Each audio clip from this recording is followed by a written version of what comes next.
Syedaralun, baru-baru ini tersebar video terbaru terkait kondisi pilot Susi Air yang disandera KKB. Kapten Philip Smart Martens terlihat baik-baik saja, bahkan sempat menyampaikan pesan untuk keluarganya. Kapolda Papua Irjen Pol Matius D. Fakiri menyatakan berkat video yang disebarkan KKB tersebut, pihaknya memiliki petunjuk lebih banyak untuk mencari keberadaan Kapten Philips. Berikut informasi selengkapnya untuk Anda.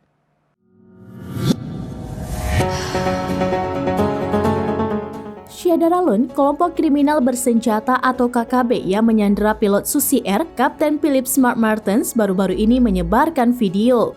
Video itu disebarkan sebagai propaganda untuk dunia internasional. Mengutip Tribun PapuaBarat.com, menurut Kapolda Papua Irjen Pol Matius D. Fakiri, KKB tampak memanfaatkan kewarganegaraan Selandia Baru yang dimiliki pilot tersebut. Menurut Fakiri, video itu sengaja disebarkan untuk jualan politik kelompok tertentu. Dalam hal ini, yakni KKB yang menginginkan Papua ini tidak kondusif.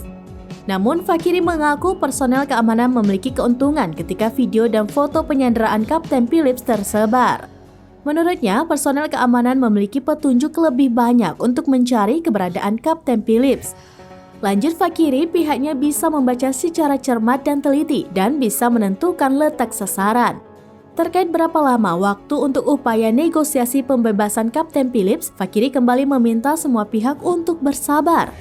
Prioritas operasi penyelamatan yang dilakukan personel keamanan adalah membawa sang pilot dalam keadaan hidup.